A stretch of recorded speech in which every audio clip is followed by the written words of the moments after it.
नमस्ते everyone, welcome to the channel Neatflix. आज के लेक्चर में हम पढ़ेंगे लॉज ऑफ मोशन के कुछ इंपॉर्टेंट एग्जांपल्स। उसके बाद हम जाएंगे स्प्रिंग फोर्स पे और लेविस थ्योरम भी पढ़ेंगे। ऑलराइट, तो शुरुआत करते हैं हम कुछ इंपॉर्टेंट एग्जांपल्स के साथ। सबसे पहला एग्जांपल है, हमारे पास एक इक्विलिब्रियम, एक स्टेबल सिस्टम है और इसके नीचे की तरफ 5 kg का मास लगा हुआ है। ऑलराइट, नीचे की तरफ 5 kg का मास है। एंगल्स हमको गिवन है, this angle is 53 degree and similarly this one is 37 degree.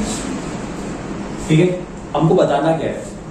हमको बताना है कि जो टेंशन होंगी, let's say this tension is T1 and this is T2, हमको टेंशन होगी फाइन T1 and T2। ठीक है, अच्छा, इस क्वेश्चन को करने के लिए हमारी अप्रोच क्या होगी? हम लोग सबसे पहले शुरुआत किससे करेंगे? FVD बनाने से। हम लोग फ्री वर्ड डायग्राम बनाएंगे 5 kg ब्लॉक।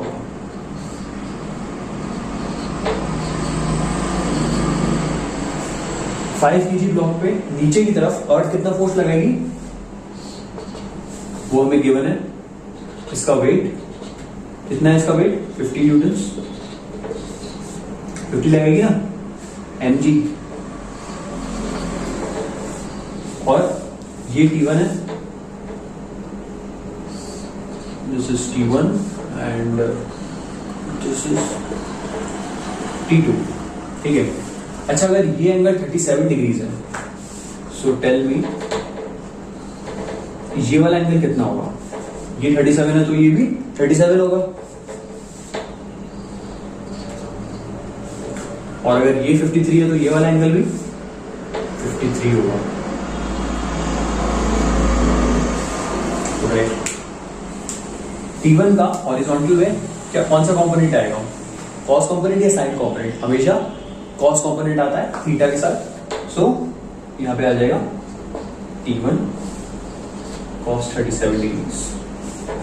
यहां पर भी कॉस कंपोनेंट आएगा T2 cos 53 डिग्रीज।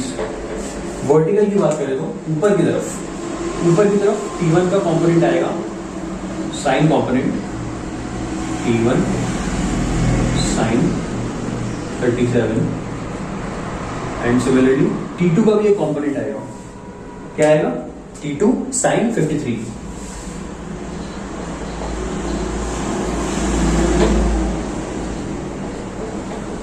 ऑलराइट, क्योंकि ये सिस्टम इक्विलिब्रियम में है तो इसीलिए ऊपर के फोर्सेस और नीचे के फोर्सेस को हम इक्वेट कर सकते हैं। सिमिलरली लेफ्ट के forces will be equal to the right forces. ऐसा क्यों है?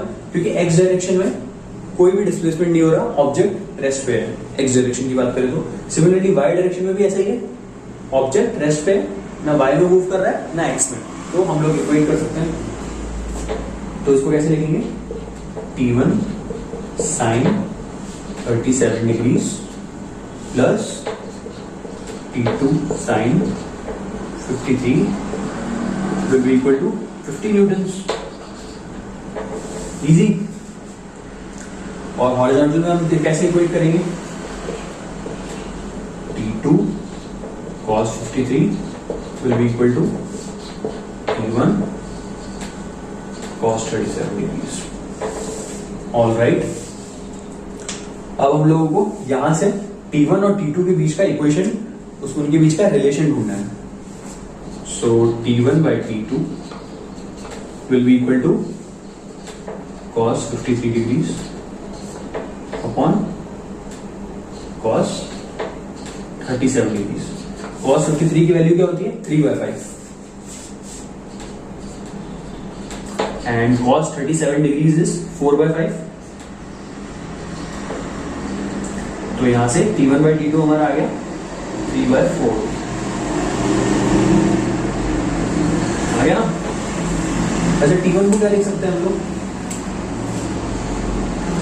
T1 को हम लोग लिख सकते हैं 3/4 T2। सही है। अब हम लोग T1 की ये वैल्यू इस इक्वेशन में डालेंगे सो क्या आएगा 3/4 T2 sin 37 plus T2 sin 53 is equals to 50 newtons. जैसे हम लोग अभी इतना बड़ा बड़ा कर रहे हैं, आप लोगों को अगर आ जाएगा ये आपकी प्रैक्टिस में हो जाएगा तो आप लोग स्टेप्स वैसे कम होते जाएंगे, दिमाग में ही कैलकुलेशन चलेगी। 3/4 T2 sin 37 की वैल्यू क्या होगी 3/5 प्लस T2 sin 53 डिग्रीज की वैल्यू क्या होगी 4/5।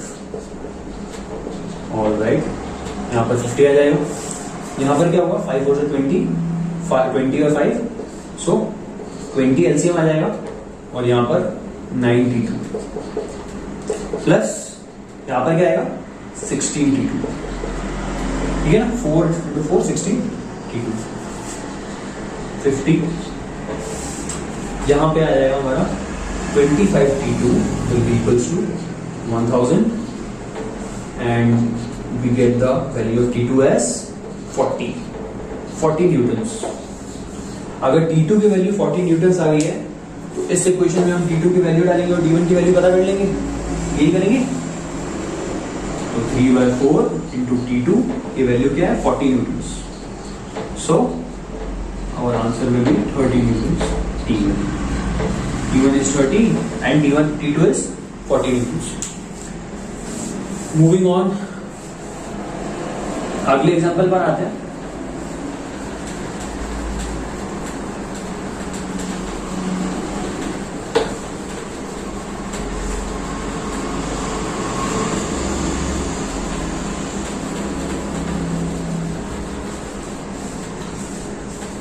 सिमिलर एग्जांपल है, इक्विलिब्रियम स्टेट का ये होगी। हमारे पास एक बॉल है और इसके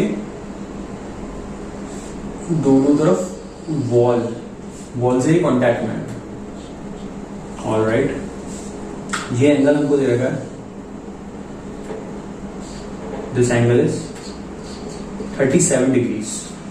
ऑलराइट, और ये जो बॉल है इसका वेट हमको दे रखा है कितना 100 न्यूटन्स, ठीक है। हमको क्या बताना है इसमें, हमको क्या बताना होगा इसमें, नॉर्मल रिएक्शंस बताना होगा। और तो कोई फोर्स दिख नहीं रहा आपको, एक तो वेट फोर्स दिख रहा है और एक नॉर्मल रिएक्शन दिख रहा है, ठीक है। अब फ्रिक्शन लेस है, वैसे भी फ्रिक्शन यहाँ पे है नहीं, तो नीचे अब नॉर्मल रिएक्शन कहाँ बनेगा। नॉर्मल रिएक्शन के लिए सबसे ज्यादा जरूरी है दो चीजें बताओ ना, एक तो नॉर्मल रिएक्शन हमेशा परपेंडिकुलर टू द सरफेस लगता है, और दूसरी चीज क्या है नॉर्मल रिएक्शन के लिए कि नॉर्मल रिएक्शन को कॉन्टैक्ट जरूरी होता है। नॉर्मल रिएक्शन है कॉन्टैक्ट फोर्स, तो जहां जहां कॉन्टैक्ट हो रहा है ना हम लोग वहां नॉर्मल रिएक्शन ड्रॉ कर लेंगे। We can name this as N1 and this can be named as N2। Alright, तो हमारा अप्रोच वही रहेगा, एफवीटी ड्रॉ करना पड़ेगा।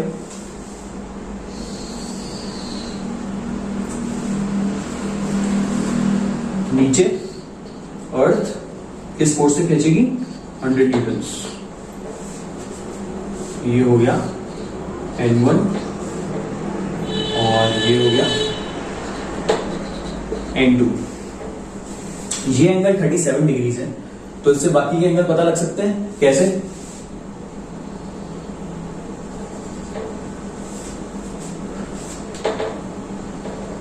अगर ये एंगल 37 डिग्रीज है तो ये एंगल कितना होगा, सिमिलर एंगल्स होंगे, ये भी 37 डिग्रीज होगा।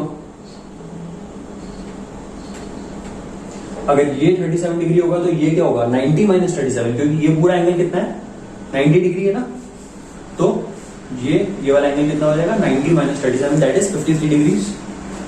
सो और ये वाला अगला एंगल कितना हो जाएगा, अगर ये 53 है तो ये कितना हो जाएगा, ये फिर से 37 हो जाएगा। क्यों, क्योंकि यहाँ पे फिर से एक राइट एंगल ट्रायंगल बन रहा है, ठीक है, विजिबल हो रहा है सबको। This is also right angle triangle, so this angle will be 37 degrees.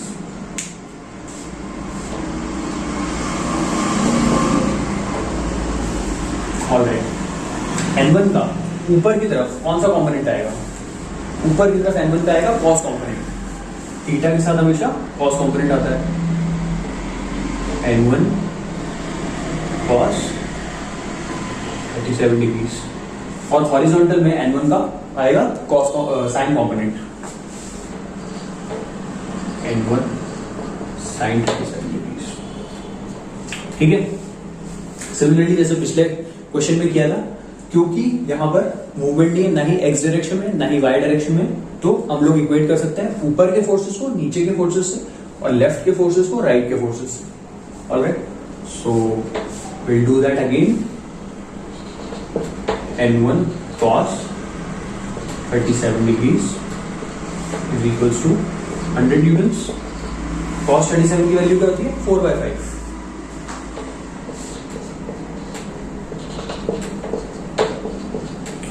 तो N1 की आ जाएगी 500/4 विच इज 125 न्यूटन्स।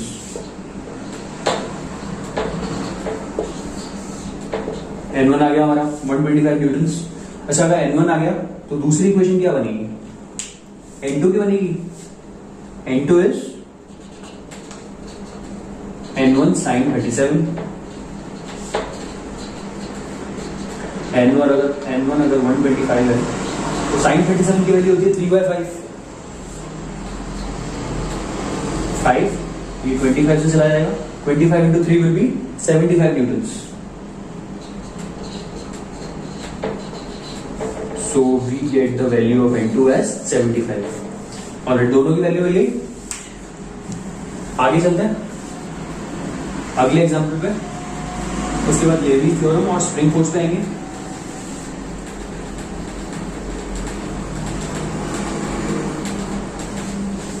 ये वाला एग्जाम्पल थोड़ा सा ट्रिकी है, तो ध्यान से समझना।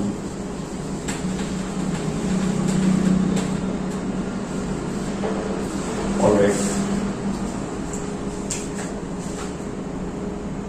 ये वाला सेटअप है।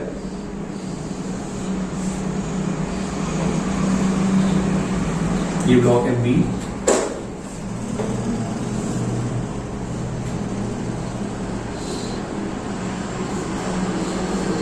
ये है ए, और यहां पे भी एक स्ट्रिंग है जो कि एक दीवार से कनेक्टेड है। ऑलराइट, हमको यहां पर भी एक स्ट्रिंग दे रखी है, blue string. Let's say this is a blue string. So ये जो मैक्सिमम टेंशन बेयर कर सकती है ये वाली ब्लू स्ट्रिंग, इतना इसका मैक्सिमम टेंशन कैपेसिटी जो इसकी है।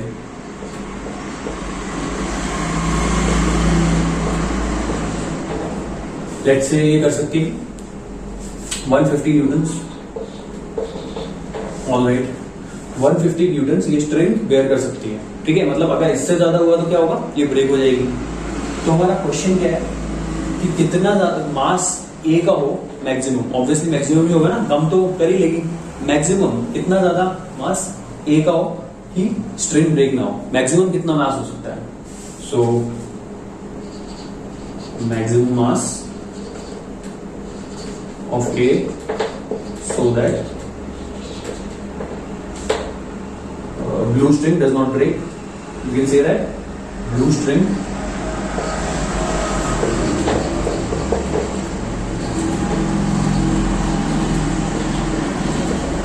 does not break। इस क्वेश्चन के लिए हम लोग क्या करेंगे? वही एफबीडी बनाएंगे। यही क्या बना लेते हैं। इसके नीचे क्या लग रहा होगा? mg लग रहा होगा इसका, तो इसका मास लिख सकते हैं हम लोग ma into g. G is acceleration due to gravity, और ये हो गया इसका वेट। ऑल राइट, अच्छा इसका वेट भी डालना पड़ेगा क्या इसमें? इनकॉर्पोरेट करना पड़ेगा इसमें? नहीं करना पड़ेगा। तो क्योंकि ऊपर इस पर नॉर्मल रिएक्शन लग रहा होगा, नीचे इसका वेट होगा ma mb g। तो दोनों बैलेंस हो रहे होंगे। अगर बैलेंस नहीं होते तो ये मतलब वर्टिकली मूव नहीं कर रहा, मतलब ये बैलेंस्ड है। तो हम लोगों को इसके जो mg है उससे कोई टेंशन लेने की जरूरत नहीं है। ठीक है, अच्छा हम लोगों को क्या करना है? सबसे पहले टेंशन देखनी पड़ेगी। Let's say this tension is T1, this is T2 and this is T3। ठीक है, ये T2 है, ये T1 है, ये T3 है। तो अब पहले हम लोग इनका एफवीडी ड्रॉ कर लिया, ए का कर लिया, बी का कर लिया। अब अगला एफवीडी करेंगे हम लोग इस पॉइंट का। ठीक है, अच्छा ये यहाँ इस स्ट्रिंग को नीचे की तरफ खींच रहा है ए, तो ये स्ट्रिंग भी ए को ऊपर की तरफ खींचेगी ऐसे। सिमिलरली यहाँ पे भी होगा, यहाँ पर भी होगा। ठीक है, अच्छा हमको ये एंगल गिवन है यहाँ पे 37 डिग्रीज। ऑल राइट, तो वही हम लोग सेम काम करेंगे, कॉम्पोनेंट ड्रॉ करेंगे। यहां पर इसका कौन सा कॉम्पोनेंट आ जाएगा? T3 कॉस कॉम्पोनेंट आएगा ना, कॉस कॉम्पोनेंट आ गया। ऊपर की तरफ T3 का कौन सा कॉम्पोनेंट आएगा? Sine component. T3 sine 37 degrees. All right, क्योंकि T3 साइन 37 डिग्रीज और नीचे क्या लग रहा है? T1 लग रहा है। और T1 किसके बराबर है? MAG। क्यों बराबर है? क्योंकि ये सिस्टम रेस्ट पे इक्विलिब्रियम में। तो हम लोग डायरेक्टली लिख सकते हैं वर्टिकल में T3 sine 37 degrees will be equal to MAG। लिख सकते हैं ना। और इसमें क्या लिखेंगे हम लोग? अच्छा ये मूव कर रहा है, यहाँ पे हॉरिजॉन्टली मूव कर रहा है? नहीं कर रहा ना, तो क्या करेंगे? T2 will be equal to 150 newtons. हम लोग मैक्सिमम चीज डाल के देखेंगे तभी तो पता चलेगा मैक्सिमम मास कितना यहाँ पे रख सकते हैं। ठीक है, मैक्सिमम टेंशन इसको देंगे, अज्यूम करेंगे कि ये मैक्सिमम टेंशन पे है, फुली टिल्ट है ये। और फिर हम लोग हम लोगों को पता चलेगा कि मैक्सिमम मास यहाँ पे कितना रख सकते हैं। तो ये 150 न्यूटन्स हो गया। तो T2 will B 150 Newton's. All right, T2 यहां से हमारे पास आ गया, T2 इज 150 न्यूटन्स। और यहां से क्या आ गया? T1 is MAG। तो हम लोग ये डालेंगे नहीं T1 और T2, सीधा लिखेंगे। उसके बाद अगला है 150 किसके इक्वल हो जाएगा? Will be equal to T3 cos 37 degrees. ठीक है ना। अब यहां से हम लोग T3 की वैल्यू निकालेंगे। cos 37 क्या होता है? cos 37 is 4/5। ठीक है, 4/5 को उधर भेजेंगे, क्या होगा? 150 इंटू 5/4। ठीक है, T3, अब ये सेम वैल्यू T3 की यहां डालते हैं फर्स्ट इक्वेशन में। ये फर्स्ट इक्वेशन है, इसको यहां पुट करेंगे तो क्या आ जाएगा? 150 इंटू 5/4 इंटू साइन 37 की वैल्यू क्या होती है? Sign 37 is 3/5।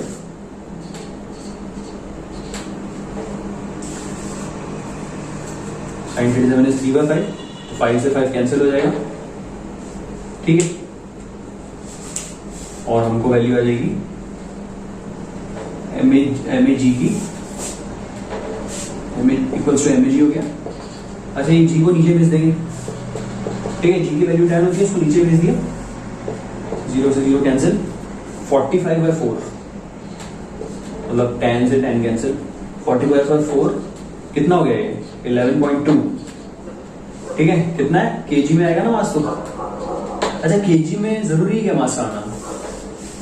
जरूरी है मास का आना केजी में? यहाँ पे जरूरी है। क्यों जरूरी है? क्योंकि हमने जो फोर्स लिया है ना वो न्यूटन में लिया है, इसलिए फोर्स न्यूटन जहां पे भी आएगा वहां पर जो मास होगा वो केजी में आएगा, और लेंथ जो होगी वो हमेशा मीटर में आएगी, जहां पे न्यूटन आएगा।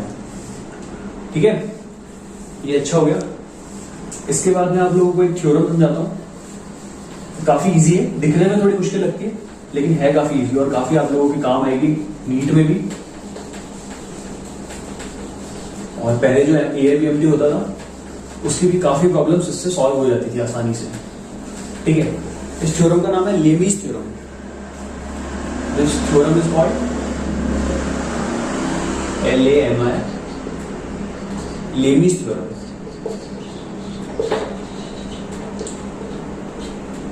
अच्छा, इस थ्योरम की 3 कंडीशन है। पहले तो इस थ्योरम का डायग्राम बनाता हूं आपको।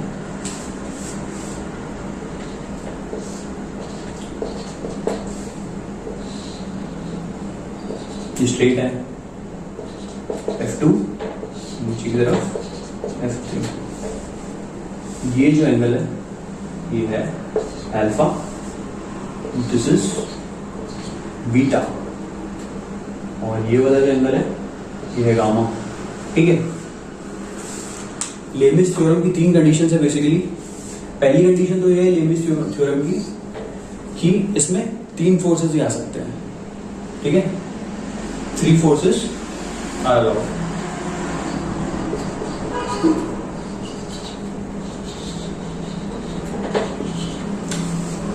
दूसरी चीज क्या है इसमें, जो 3 फोर्सेस अलाउड होंगे, जो 3 फोर्सेस लगेंगे वो एक ही पॉइंट पे लगने चाहिए। ठीक है,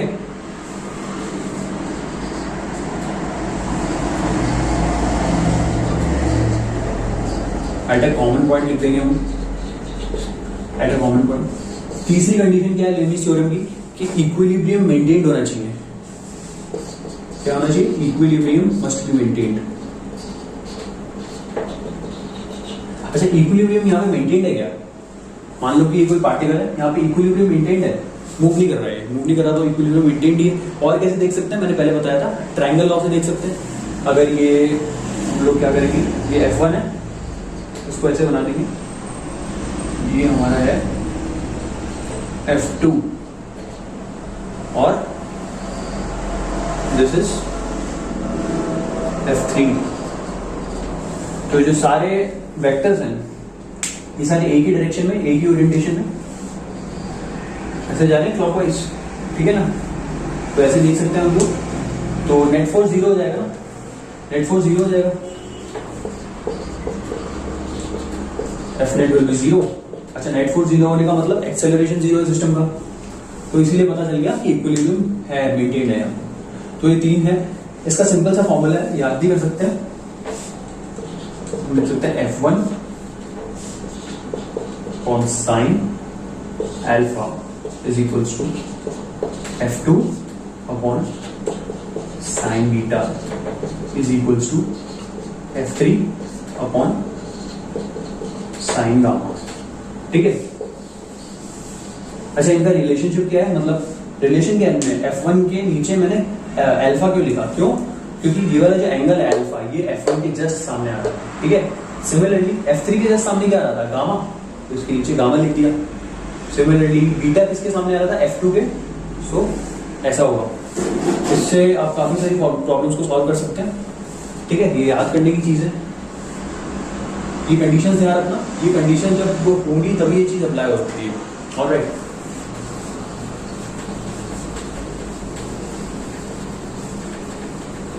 थोड़ा सा स्प्रिंग फोर्स देख लेते हैं।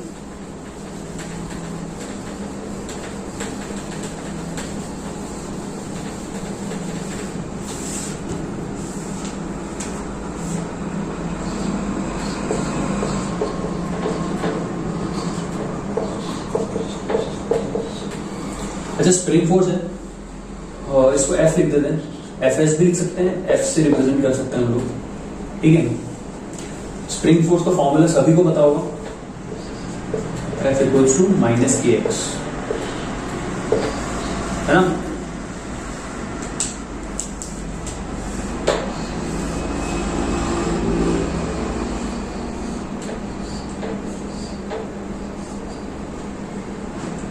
ये कोई मास है, M लिख सकते हैं। ठीक है, अच्छा, यहाँ पे जो ये x है, x क्या चीज है? x है deflection from the natural length. और ये डिफ्लेक्शन किस चीज, ये तो कंप्रेशन भी हो सकता है, एक्सपेंशन भी हो सकता है। तो हम लिख सकते हैं डिफ्लेक्शन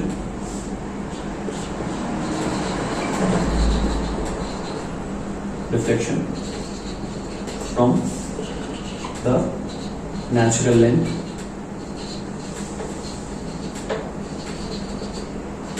ठीक है। अच्छा, ये F है, ये स्प्रिंग फोर्स है, सभी को पता है।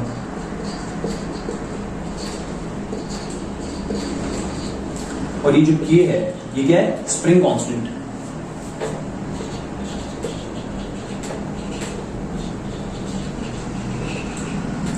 स्प्रिंग कांस्टेंट है, इसको कैसे लिख सकते हैं?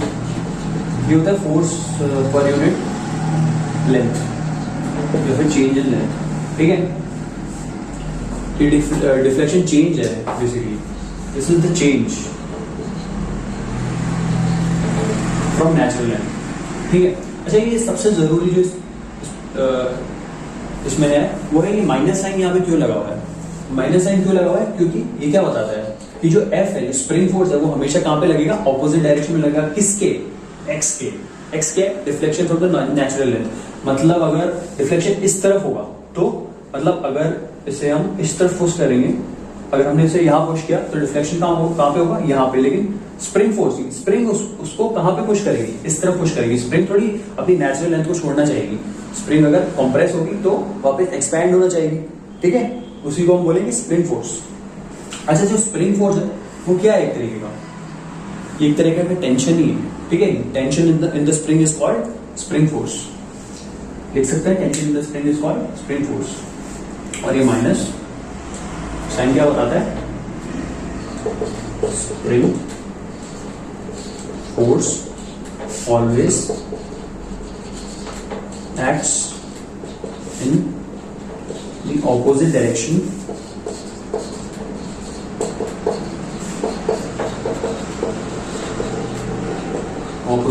of x या फिर डिफ्लेक्शन।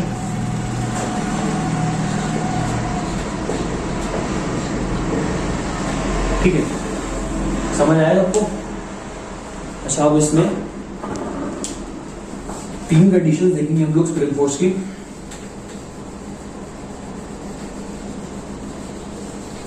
जो काफी इंपॉर्टेंट है स्प्रिंग फोर्स को समझने में। वो तीन कंडीशन क्या है, पहली कंडीशन ये है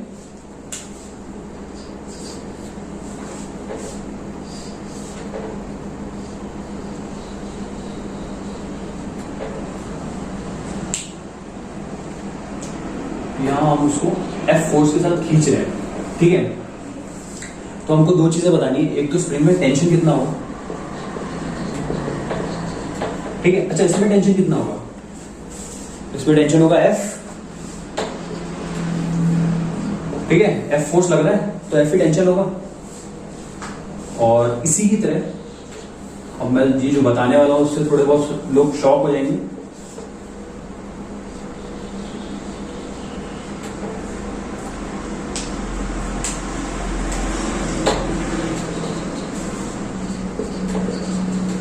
ये जो दोनों कंडीशन है, ऊपर वाली नीचे वाली, ठीक है, ये दोनों कंडीशन सेम है, ठीक है। यहां पे भी मतलब यहां पे भी पीछे F ही लग रहा है लेकिन वो दिखाई नहीं दे रहा उनको। तो इसमें कितना होगा टेंशन, कितना होगा टेंशन, 2F। 2F नहीं होगा, 2F नहीं होगा, इसमें भी टेंशन F ही होगा, F ही होगा ना। ये F किस क्यों आया है, ये तो मतलब थर्ड लॉ से आया ना कि every action equals to equal and opposite reaction, ठीक है। तो अपोजिट डायरेक्शन में उसमें खींचा, ये दोनों F क्या है, एक्शन रिएक्शन पेयर है। अच्छा ये जो कंडीशन है इसमें नेट फोर्स कितना होगा, नेट फोर्स कितना होगा, 0 होगा। क्यों, क्योंकि यहाँ पे भी F लग रहा है, यहाँ पे भी F लग रहा है, नेट फोर्स तो 0 होगा ना, 0 नेट फोर्स। अच्छा एक और कंडीशन देखते हैं हम लोग,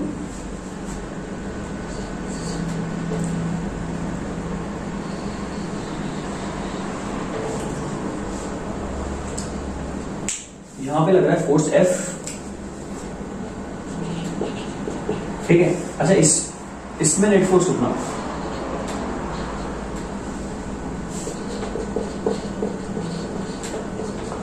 नेट फोर्स कितना होगा इसमें। नेट फोर्स देखते कैसे हैं, नेट फोर्स देखते हैं force in the forward direction minus force in the backward direction, ठीक है। तो फॉरवर्ड डायरेक्शन में F है, बैकवर्ड डायरेक्शन में कितना है, 0। तो नेट फोर्स कितना हो गया, इसमें F हो गया। यहां तो भी तो ऐसे ही देखा था, फॉरवर्ड माइनस बैकवर्ड 0। अच्छा इसमें टेंशन कितना होगा, ये इंपॉर्टेंट है, इसमें टेंशन क्या होगा, इसमें ढंग से देख लो इसमें what will be the tension, और टेंशन का मतलब स्प्रिंग फोर्स ही हो गया ना। तो इसमें स्प्रिंग फोर्स कितना होगा, स्प्रिंग फोर्स में होगा ही नहीं। क्यों नहीं होगा बताता हूं, देख लो पहले। इसमें टेंशन 0 होगा और स्प्रिंग फोर्स इसमें होगा ही नहीं। क्यों नहीं होगा, क्योंकि स्प्रिंग फोर्स किस पे डिपेंडेंट है, spring force is directly proportional to change in length,